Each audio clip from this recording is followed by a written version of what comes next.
चला तर आज आपण बनवणार आहे कोकणी पद्धतीने काजू करी। त्यासाठी लागणारं साहित्य आपण बघून घेऊया। पहिल्यांदा आपण काजू कट करून घ्यायचे। त्यासाठी काजू कट करताना पहिल्यांदा हाताला तेल लावायचं। त्यामुळे काय होईल, आपल्याला हाताला इन्फेक्शन होणार नाही त्याचं।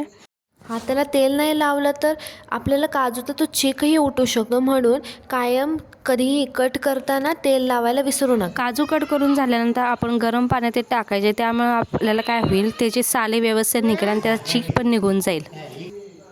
चला तर आपण ते मसाल्याचं साहित्य बघूया। त्यासाठी आपण घेतलेलं आहे अर्धा वाटी नारळ घेतलेला आहे, लसूण घेतला आहे, खोबरं घेतलेलं आहे, परत वेलची घेतलेली आहे, हिरवी वेलची आपण घेतलेली आहे त्यासाठी, आणि गरम मसाल्याचे साहित्य घेतलेलं आहे आपण बऱ्यापैकी।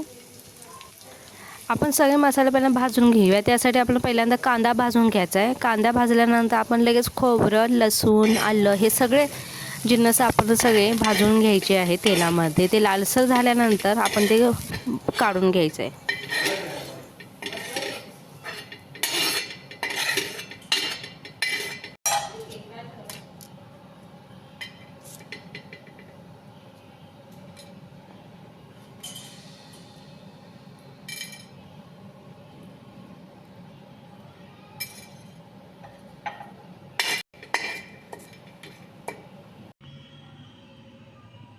चला तर आपले मसाले भाजून घेतलेले आहे। आपण आता मिक्सरला लावून घ्यायचं आहे।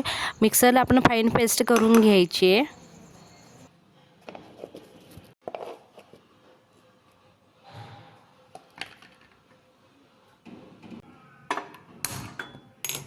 आपला मसाला झालेला आहे। आता आपण कढई घेऊन त्यामध्ये मसाला भाजून घ्यायचा आहे। त्यासाठी आपण पहिल्यांदा तेल वतून घ्यायचं आहे। त्यामध्ये जिरं, मोहरी टाकायची आहे। त्यानंतर आपला गरम मसाला, आपले खोबरं हे सगळं साहित्य टाकून घ्यायचं आणि छान आपण तेलात परतून घ्यायचं आहे।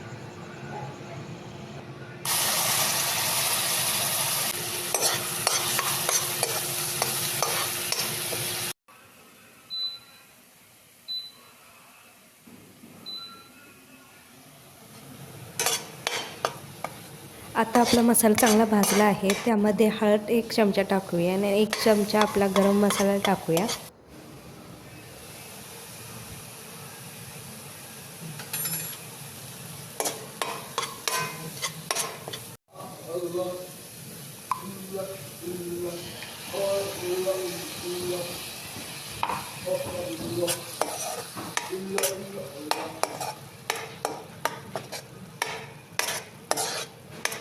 आता आपला मसाला छान परतून घेतलेला आहे। आपण आता ते झाकून घेऊया। हे बेबी टोमॅटो आहेत, आपल्या शेतातले आहेत हे। आता आपला मसाला छान भाजला गेलेला आहे तेलात। पुढची प्रोसिजर आता बघूया। आता आपण ह्यामध्ये बेबी टोमॅटो घालूया। त्यानंतर हे छान असं परतून घ्या। तुम्हाला तुमच्या आवश्यकतेनुसार तुमचा मसाला आता यामध्ये 2 चमचे चटणी घालूया आपण।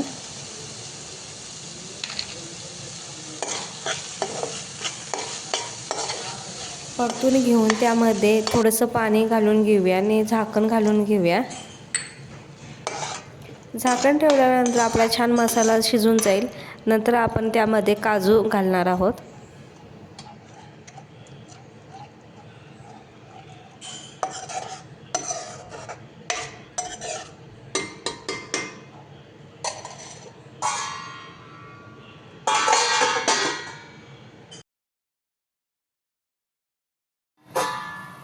आपला मसाला छान कट आलेला आहे। आता आपण यामध्ये बघू शकता तुम्ही, आता आपल्या मसाल्याला छान कट आलेला आहे। आता यामध्ये आपण काजूगर घालूया।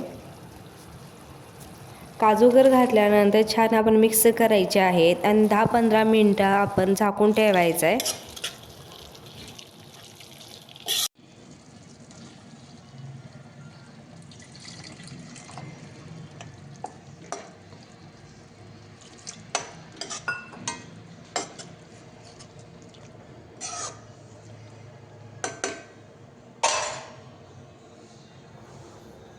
आता आपण यामध्ये चवीनुसार मीठ टाकूया।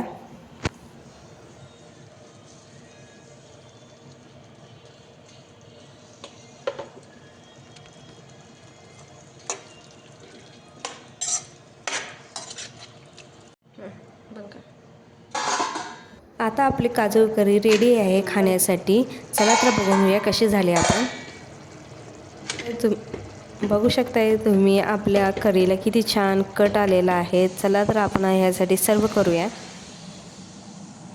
आता आपण मिक्स पिठाची भाकरी करून घेणार आहोत.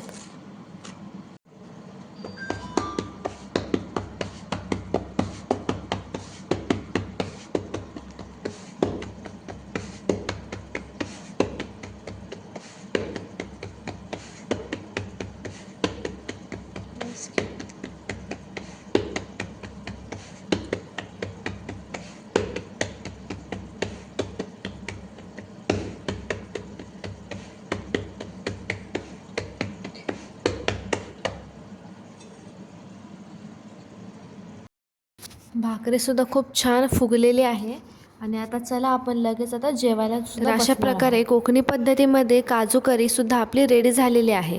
तुम्ही नक्की ट्राय करा आणि व्हिडिओमध्ये कमेंट करून सांगा कशी वाटली तुम्हाला रेसिपी ते. माझ्या चॅनलला सबस्क्राईब करा आणि व्हिडिओला लाईक करायला विसरू नका.